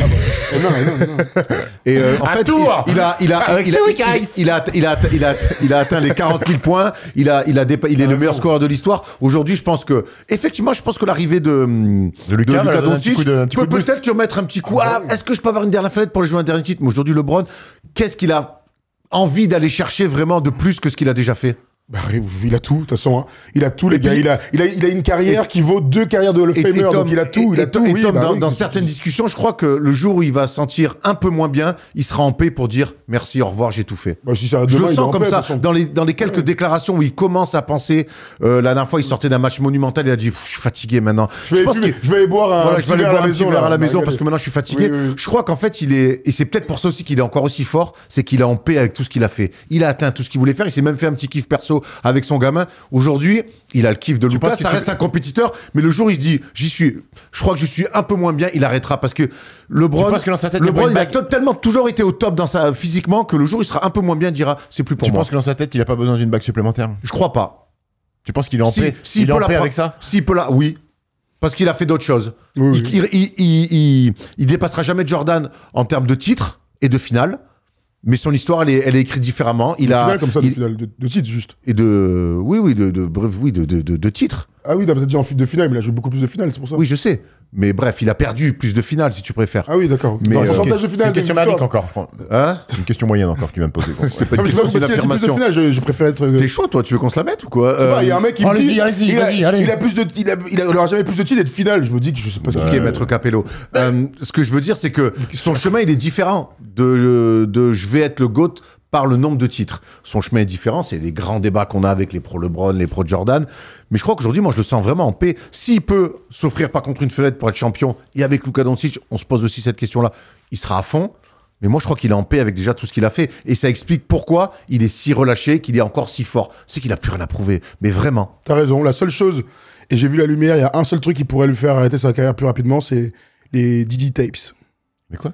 Diddy Tapes. Ah, s'il a fait les soirées avec Diddy? Mais il a fait les soirées de P. Diddy. C'est que ça sort quoi. C'est si un jour on apprend quelque chose. Ça, ce serait cata, ça. Ce serait catastrophique. Voilà, c'est la seule chose qui pourrait le faire arrêter. Est-ce qu'on peut imaginer 2024? Est-ce qu'on peut imaginer 2028? Non. Enfin, j'espère. Non, ça ferait... 45 ans. Après, avec lui, il faut jurer de rien. Tant que son physique tient, mais bon, ça fait quand même long. On verra en tout cas s'il est à Los Angeles. On va surtout voir vos commentaires parce qu'à cette question passionnante, forcément, comme d'habitude, vous nous avez envoyé des commentaires sur les réseaux sociaux. Là, c'est sur X, LeBron James Top 10 NBA.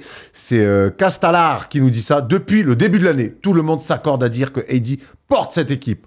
Ok. Donc, avec 2 des 10 meilleurs joueurs de la Ligue, les Lakers ne sont pas une force dominante. Si c'est la première fois que ça arrive, soit LeBron n'est pas top 10. Soit c'est la première fois que ça arrive, soit c'est... Il est intéressant ce commentaire en vrai, parce que c'est vrai que si tu te dis qu'ils ont les 2 des 10 meilleurs joueurs de la Ligue, tu devrais être un contender officiel, ce qui n'est pas le cas. Ils étaient top 4 avant qu'AD parte. Hein. Ouais, non, bien sûr, mais je veux dire, on peut l'entendre dans l'idée, mais c'est quand même oublier un truc dans le basket, c'est que ça joue à 5 à un moment donné, donc voilà. Allez, enchaîne. Mets-le-moi plein pot, ça va m'arranger. Donc c'est sur Instagram. Franchement, il a de bonnes stats sur la saison en étant 4e passeur. Il est capable de sortir des perfs XXL avec un bilan qui suit derrière. Là, il porte parfois l'équipe à lui tout seul avec un vrai leadership. Il ne devrait même pas y avoir débat. Bon, là, pour le coup, on a... Tu fais la main, à l'école, quand il fallait lire... Gros, mais c'est pas histoire de lire. Enfin, déjà, moi, j'ai mon bac. un mec a arrêté l'école au CP, je vais pas quand même... C'est juste que la télé, elle est loin, je suis myope. Me cassez pas les couilles. Allez, on enchaîne. Les Lakers sont 4e à l'Ouest. Il est décisif, il est le leader de son équipe, il est respecté. Et la vérité, c'est qu'à chaque fois qu'il a le ballon, on sait qu'il va se passer quelque chose. Est-ce que je construirai une équipe autour de lui à l'heure actuelle? Non. Est-ce que je le prends pour mon équipe pour aller au titre tous les jours? Voilà. Ça, c'est une question qu'on n'a pas posée, mais c'est vrai. Pour l'avenir, non, il a 40 ans. Pour jouer le titre tout de suite maintenant, on peut se poser la question. Donc c'est bien la preuve qu'il est il est meilleur que d'autres dans le top 10 qu'on a vu tout à l'heure. Bon alors maintenant, messieurs, il est temps de répondre à cette question-là, à ce débat. LeBron James, encore top 10 NBA, Steph? Non. Thomas? Oui. Je dis oui aussi. Dites-nous dans les commentaires. C'est pour vous, LeBron James est encore un top 10 man. T'as le droit de dire non. Ça veut pas dire que t'as pas dit que c'était une chèvre et qu'il fallait qu'il arrête et qu'il aille en Pro B. Ouais. Pas encore. Quand même. Il y en a un, il n'est pas encore en Pro B, mais il est du côté des Warriors et ça se passe plutôt pas mal, en tout cas sur son premier match. On va analyser ça en palette avec Toto et Jimmy Butler.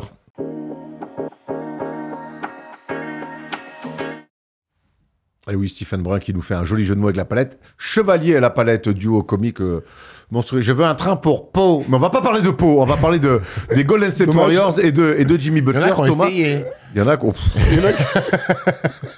Ma femme s'appelle Maurice. Faut pas descendre de l'avion, faut remonter tout de suite dans le train. C'est ouf parce que Chevalier Las Palais, c'est vraiment des trucs d'anciens, quoi. Là, t'es né après 2000, tu connais pas. Hein. Et ça a très mal vieilli. Mais comme nous, on est en forme, on va quand même faire la palette. Messieurs, allez, on y va tout de suite. Jimmy Butler a joué 2 matchs avec les Warriors. Oui, je vous coupe parce que je sens que... Pardon ? 3 matchs. 3 matchs, oui, excuse-moi, 3 matchs. 2 victoires face à Chicago, Milwaukee et une défaite face aux Mavs qui Dans la continue à nuit gagner. de mercredi à jeudi. Tout à fait, hier. Kyrie qui a mis 43, je crois. Tout à fait, c'est exactement ça. Regardez les stats déjà, 25, 20 et 21.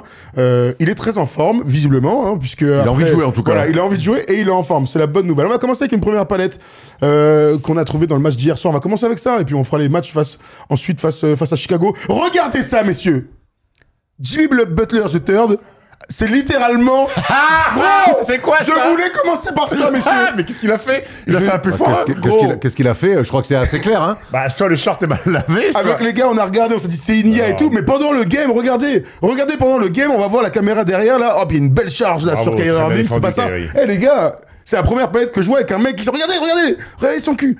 Hop. Oh, c'est incroyable. Ah, alors, soit c'est de la crème chauffante qui s'est mise sur le fessier et qui a coulé, ou soit il s'est chié dessus. Voilà, on voulait commencer par ça. Je pense que tu peux pas jouer au basket si tu t'es chié dessus. Bah, t'as voulu contrôler une petite perlouse et elle a dégouliné, gros. Ça... Ayman m'a dit cette chose tout à l'heure, il m'a dit, moi, dans mon équipe de basket, il y avait toujours 2 ou 3 mecs qui avaient ça plusieurs fois par mois. J'ai fait, mais dans Comment quelle ça, équipe tu plusieurs fois jouais? par mois Il m'a dit qu'il y avait des mecs en caleçon blanc, des cyclistes en dessous, je sais pas, Après, avec Ça avait mal les fesses, après, genre. avec la sueur et tout ça, gros, un cycliste, je veux bien, mais là, c'est un short de match qui est censé être tout propre. Merci. City Edition. Bah, je pense qu'il y a un problème, Jimmy. Voilà. Allez, on peut y aller maintenant, on va pas être basket. Il est choqué, il est intrigué, il réfléchit en fait. Ouais, on a vu ça ce matin, on a dit on est obligé de le mettre. Tu smecta avant le match quand même, quoi. Ah ouais, Imodium, ce mec-là, là, c'est du plâtre et tu chies pas pendant 15 jours. On y va tout de suite, c'est le match contre les Bulls. Lors du premier match, on a pris plusieurs actions pour vous montrer ce que va apporter Jimmy Butler dans cette fin de saison et puis les 2 années suivantes. Déjà les qualités athlétiques. On va suivre ce premier système avec Jimmy Butler qui est donc Premier à panier. l'opposé. Son premier panier, absolument, avec les Warriors, t'as raison. Qui touffu qui défend sur Jimmy. C'est notre ami... Ah non, attends, c'est Budzelis, ça. Non, c'est Josh Giddey. Tu vas me laisser aller au bout. On va sortir avec cette première action à l'opposé. C'est Steph Curry qui lui fait un écran. Regardez, en fait, c'était une feinte. Eh oui, puisque plutôt que de remonter, il va avoir complètement la défense et Ayo là, qui se fait avoir là-dessus avec ce bon déplacement. Et la bonne passe de Buddy Hield. Buddy Hield, passeur, messieurs, c'est quand même extraordinaire. Il fait péter les cannes. Facile. Première action facile, Stephen. On commence tranquille, c'est son premier panier avec les Warriors. Il a chuté les Bulls. Ah, d'accord, mais là, on va regarder l'attaque, si tu veux bien. T'as rien à dire, très bien. Erwan, tu veux Non, répondre c'est bien. Est-ce que c'est vraiment le play qui lui envoie un backdoor ou c'est lui qui décide sur la lecture défensive de Guidé, qui voit qu'il le suit, décide de partir de l'autre côté? Je sais pas. C'est une bonne question, mais en tout cas, ça donne un premier panier facile, Erwan. Après, on va tu peux avoir une lecture. c'est sûr, Après, je suis chaque très- joueur de talent peut avoir une lecture de jeu et s'adapter en fonction de la Ça, défense. c'est vrai. Allez, on se fait une deuxième action parce que celle-là te plaît pas très bien. On va enchaîner Si, elle me avec, plaît. avec Je ça. suis outré par Ayo et Josh Giddey en fait. On va regarder cette action. Et ça, c'est des choses qu'on ne voyait pas dans le jeu des Warriors et qui va amener de manière très simple et très efficace. Regardez, c'est donc Podziemski, donc on est sur un jeu de pick and roll et vous allez voir que notre ami là, il est toujours en train de poser des pics et utiliser son avantage de taille. Bon spacing avec Draymond Green là, qui est en numéro 2 et la bonne prise de position surtout. La Podziemski, ça c'est des passes faciles quand il y a un mec qui flash, Erwan. Faut toujours lui donner la balle, encore plus quand c'est Jimmy Butler qui détribue Zelis. Là, tu le disais au moment où il a signé, quand on a fait le très bon first day show la semaine dernière, il va leur apporter des choses qu'on ne voit pas chez les Warriors. Eh ben voilà, c'est exactement ça. Et puis les Warriors, on le sait, hein, que c'est une culture basket, tout le monde y joue juste. Et on va le voir même sur d'autres actions, le spacing autour. On laisse la raquette à tonton, c'est l'un des arrières ailiers poste 3 les plus gaillards. On voit Boudzelis qui est complètement en souffrance là, sur le post-up. C'est 2 points faciles, il y a même la faute avec. 2 points faciles. On enchaîne avec une autre action. On va continuer à dérouler tout ça, toujours avec ce qu'il apporte, ce qu'il va apporter avec pour les Warriors. Et là, on est sur de l'isolation avec notre ami Quentin Posts qui viennent de nous sortir de l'au-delà 7-footer shooter. Donc, avantage de taille de Jimmy Butler sur Kobe White. Et dans ces cas-là, les Warriors le faisaient très bien avec KD à l'époque. Vous vous souvenez, apporter de l'isolation et du 1 contre 1 à leur jeu de passe et de mouvement. La bonne passe encore de Podziemski. Et là, il va prendre son temps. Et on va prendre, nous aussi, le temps d'observer la défense des Bulls. Il n'y a personne sur la baseline. Vooch est très loin. Vooch est très très loin et très en retard, tu vas le voir. Après, Il t'as va pas le pouvoir droit- t'as pas le droit accélérer. de flotter trop, Il y a hein. évidemment les 3 secondes défensives Erwan. Je préfère être. Il arrive en tout cas dans l'aide, ce qui va donner une rotation et un tir à notre ami Post, qu'on vient de découvrir, je le dis encore une fois, parce qu'il y a 1 mois et demi, je le connaissais pas le mec. Bonne passe du numéro 10, Neymar, pour ce beau tir. Il est passé chez toi, livrer un colis. Ce beau tir. C'est une action simple, mais encore une fois, Steph, ça apporte des choses qu'il n'avait pas dans le jeu, les Warriors. Le post-up, je pense que c'est la grande faculté de Jimmy Butler, ce qui va aider les Warriors. Son post-up, on l'a vu tout à l'heure sur Buzelis. Là, avantage de taille, il est costaud, il est gaillard. Il n'est pas si grand que ça, mais mine de rien, il est costaud sur les prises de position. Et donc, il punit tout le monde et il profite de son avantage de taille pour provoquer les aides après la rotation. Là, les Bulls, c'est une équipe minable. D'ailleurs, ils viennent d'en prendre 2 contre les Pistons. Donc, moins 40 le match Quand avant. tu vois que Vooch vient doubler à l'opposé, gros, la pré-rotation, les mecs, ils sont bugne à bugne. Ça dort. Ça dort à l'opposé. Arthur Askarnichovas, il doit dormir aussi. Ouais, ce serait bien peut-être qu'il change aussi de direction là-dessus les Bulls, mais c'est pas du tout le débat. 4e action, Erwan. On finit, c'est toi qui vas réagir là-dessus. C'est encore les Bulls? C'est toujours sur le premier match des Bulls, bien sûr. Et C'est que les palettes, on les fait pas le matin de l'émission, Steph, parce qu'il y a du boulot. on va suivre cette action. Et on aime bien, Erwan, que Jimmy Butler soit dans ce rôle de piqueur avec Steph Curry en plus. Le mouvement de Buddy Hield, là, qui vient charger le côté fort. Et puis, on voit aussi la remontée. Je pense que c'est Moses Moody de mémoire. Tu me dirais, Erwan. C'est Moses Moody qui va ouvrir les espaces. Les dribbles. Kerry de Stephen Curry, et donc tu as Curry et Butler qui sont dans le jeu à 2, ce qui va leur permettre soit de décaler Curry pour un tir ouvert, soit de jouer avec Jimmy Butler, la bonne passe et surtout la finition de Jimmy Butler qui dans le système des Warriors va pouvoir jouer grand, il n'est pas grand mais grand. Et ce qu'on voit sur les 4 palettes qu'on a vues, c'est que les Bulls avaient pris l'option clairement de switcher sur tous les pics, donc quand tu fais pic extérieur avec ça switch, forcément, l'avantage de taille, il est pour Jimmy Butler. Je pense qu'ils ont beaucoup cherché ça, à faire des écrans à Jimmy Butler, parce qu'ils se sont dit, les Bulls, ils changent surtout.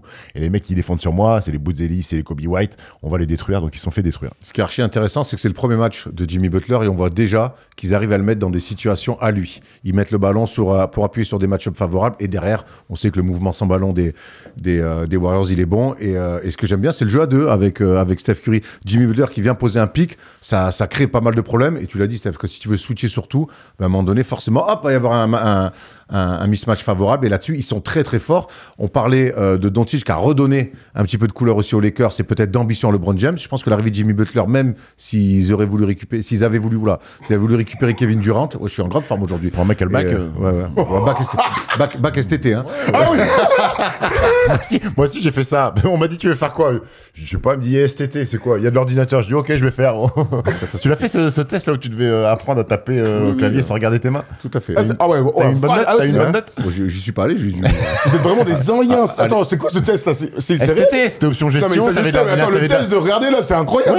Il y avait un test en quelle année? En 44? Utilisation, tu vois de quoi je parle? Utilisation du clavier où il faut taper un texte sans regarder ses mains. C'est l'année où j'étais à Bayonne en N1, j'avais pris 120 demi-journées d'absence. J'allais jamais à l'école, là, je te dis direct. 120 demi-journées? J'allais jamais à l'école. Mais pourquoi? Parce que j'avais un bel appart à Biarritz, que je jouais en National 1 et que je préférais faire autre chose. Et tu faisais quoi à la place? J'allais m'entraîner, j'allais à la muscu, j'habitais au-dessus de la côte des Basques, j'étais Royal au bar, gros. À la plage, quoi. La côte des Basques, c'est là où on avait mangé un panini à 4h du matin. Exactement. Voilà. Bon, bref, en tout cas, ce qui est cool, c'est que pour Jimmy Butler, premier match, ils savent déjà comment l'utiliser. Voilà, on sait que de toute façon, les Warriors sont une équipe intelligente, ça le prouve encore. Voilà, il est temps de passer au quiz parce que ça part complètement. C'est incroyable. J'ai envoyé un 6 jours et j'ai la honte. J'ai tout arraché. Ce que je vous propose, les gars, c'est que dans une libre antenne, dans un mois, on se refasse un point de Jimmy Butler pour voir où ils en sont, les Warriors, parce que pour l'instant, ils sont 10e de la conférence et play-in. Et oui, donc la course, ça va être lourd après le All-Star Weekend. Tu veux rajouter quelque chose? Non, ils sont au même niveau. Ils sont au même niveau que l'année dernière, les Warriors. L'année dernière, ils ont fait 10e play-in. Voilà. Pour l'instant, ils y sont. C'était pas gagné, mais elle était bien cette émission parce que quand ils sont arrivés les deux là, mais donc du coup on va essayer de bien finir après avoir fait l'essentiel avec le quiz.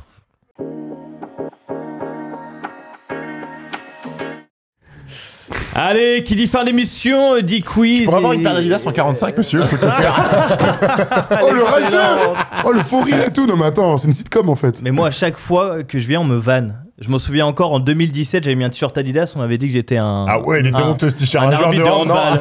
Je m'en souviens encore. Denis Latou. Et je ne l'ai jamais remis. Denis Latou. Il y a 8 noms que je connaissais pas. Ça m'avait fait très mal. Mon thème, c'est pour ça. Aujourd'hui, on a bossé un peu le quiz parce que les 2 dernières fois où Stéphane est venu, on s'est peu raté. Oh, Stéphane, il a dit.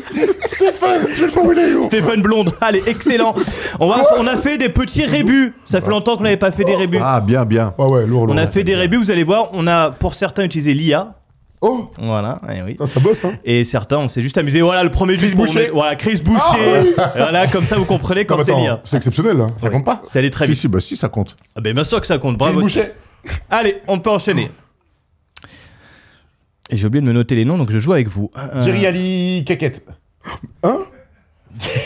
Quoi? Jerry Ali McBeal. Commencez par la dernière image, c'est le plus simple pour vous aider. C'est quoi? C'est Michael Jackson? Regardez ce qu'il y a au-dessus de la tête. Ah, c'est un Sims!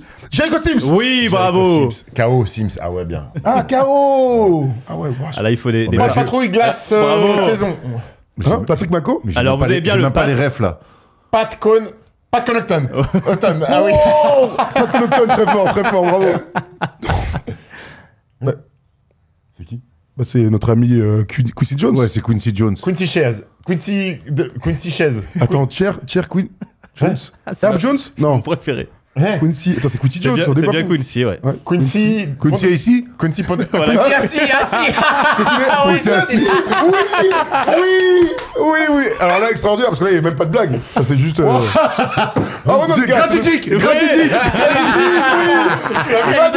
la vidéo? Énorme piche. Oh, énorme. Un pinceau tripixel. Pinceau, c'est pas pour faire des contours. Hein. On peut pas tous être artistes. Mais c'est Ron. Ron Ron Harper. Spider. Ron Artest. C'est bien Ron, ouais. Spider. Ron Spider. C'est Ron Ron. Marvel. Il prend peut-être le rôle de quelqu'un, quoi. Ron Dillingham. Ron Holland. Ron Holland, merci. Ah ouais, Oh, ouais, vache. dur celui-là. Tom Holland. Oh là. C'est quoi comme chien, ça, Mac. encore? Bismack Biombo. Bismack. Non. Non. Pourquoi Je sais pas. Ah, Big Mac. Et Biombo à Non, droite. on cherche un menu. Bulldog. Golden. Golden Bulldog. Quoi? Attends. Maxi Best of. Golden Shower. Tyrese Maxi Bistoff? Non, mais n'importe quoi. On est pas mal avec Maxi. Maxi Kleber. Oui. Maxi Kleber. Je sais pas s'il en reste un ou pas. Rincé, me Oh frère. ouais, c'est magnifique. Ah si, oui. Pool Bulls. Cocovo? C'est mon préféré. C'est Jordan? Coq. Jordan Poole! Jordan Poole. Jordan Poole. Excellent. C'est magnifique. Excellent. Ah, bravo, c'est lourd ça. Bravo, ouais. bravo, vous êtes Eh, valeur sûre, les L'IA, c'est lourd, hein. Ah ouais, ça, Putain, ça marche, hein. Jordan Poole, on a rigolé pendant des heures. Allez, on va moins rigoler, c'est l'heure du qui suis-je. Oh, déjà, vache. On est très mal assis aujourd'hui, hein.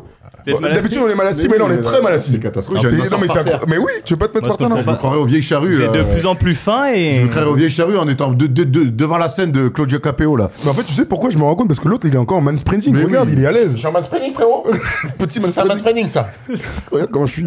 Allez, pas de blague. J'en peux Allez. plus, là. Je suis né le 10 novembre 1991. Oh, je suis jeune. J'ai donc 33 ans et je ne joue plus actuellement à NBA.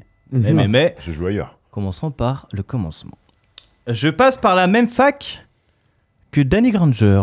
J'y jouerai 3 saisons de 2010 à 2013. Waouh. Lors de ma dernière saison en 2012-2013, j'inscris 12 points de moyenne pour 2 rebonds et 2 passes. À la fac, ça, c'est la fac, ça. Ouais, mon physique un peu frêle inquiète les scouts et font descendre ma cote. Je me présente à la draft 2013 et je serai sélectionné en 20e position. Lee Martin. Dans ma carrière, j'aurais essentiellement joué à l'Est. Austin Day.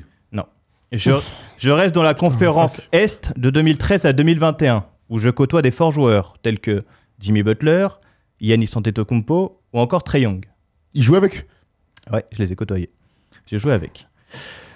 Moi, on peut pas vraiment me considérer comme un fort joueur. Je ne dépasse jamais les 9 points en carrière de moyenne, mais je suis un shooter fiable et surtout un bon défenseur. Et c'est ce qui va plaire à Tom Thibodeau lors de mon arrivée dans la ligue. En 3 saisons à Chicago, je graillerai des minutes jusqu'à jouer 33 matchs dans le 5 lors de la saison 2015-2016. Quoi? Je sais pas son nom. À l'été suivant, je resterai à l'Est dans une franchise en progression. Je viens pour pallier la longue blessure d'un cadre de l'équipe. Je serai titulaire dès mon arrivée aux côtés de Mathieu Delavedova. Je réaliserai ma meilleure saison, 8,5 points de moyenne, 2,8 rebonds et 3 passes à 40% à 3 points et toujours cet impact défensif. C'est qui ça? Donc après 3 ans à Chicago, je resterai 3 ans à Milwaukee, de 2016 à 2019. Et je serai titulaire la première saison, donc vous l'aurez compris, pour remplacer Chris Middleton. Quoi? Les Bucks dans la foulée me prolongent pour 46 millions sur 4 ans. Lors du retour de Middleton, je serai toujours titulaire, et lui, replacé sur l'aile. Lors de ma dernière année, c'est Malcolm Brogdon qui me replacera sur le banc. Je sais pas du tout qui c'est, putain, je suis nul. Après Chicago et Milwaukee, j'ai déjà passé 6 saisons NBA, et je vais bouger pour la 2e fois. Détroit cherche un shooter, Milwaukee a besoin d'argent, l'échange se fait. À Détroit, je suis encore titulaire, mais cette fois-ci un peu plus sur l'aile. Une année, puis s'en va, dans un trade pour récupérer Dedmon. Je suis envoyé à Atlanta. C'est la saison du Covid, je joue 47 matchs. Là, non. Non, 47 matchs, dont 23 titulaires. Après le Covid, je ne reviendrai jamais vraiment. Je goûterai pour la première fois à l'Ouest avec Portland et New Orleans lors de la saison 2021-2022. Mais depuis, j'ai Randy League en attendant peut-être qu'on me redonne ma chance un On est jour. minable, on est minable. Je suis connu notamment pour avoir rendu la pire feuille peut-être de stade de l'histoire. Tony Snell, et oui, c'est Mais comment Tony on n'a pas Tony Snell. Snell depuis 20 minutes? On est nuls. Et je sais pas comment vous n'avez pas eu Tony J'ai Snell. rien compris. J'ai rien compris à ton Tu truc. venais pas Mais c'est ma tout à faute. l'heure. Tony Snell.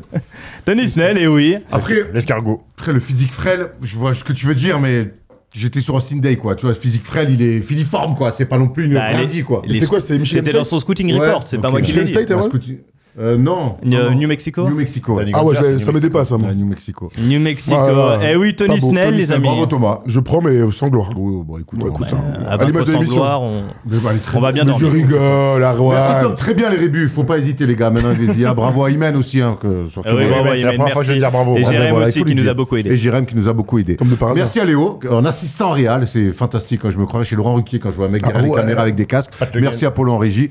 Merci à Influx. Merci à tout le monde. Merci à vous de nous suivre. On se retrouve lundi. Un Big Monday d'exception, une libre antenne. Il y aura beaucoup de choses à dire au retour du All-Star Game. Et puis donc, on vous rappelle, lundi 22h, Michael Jordan au Garden qui met 55. Soyez bien avec nous. Merci les gars. Profitez bien encore, les gars. Eh, je veux ramener des souvenirs. Hein. Eh ben, on espère. Pour hein. la voiture, pas à la camp. Allez, Eh bien, Avigné. Non, ne sois pas aviné. Allez, pas à vidéo. lundi tout le monde. Ciao, ciao.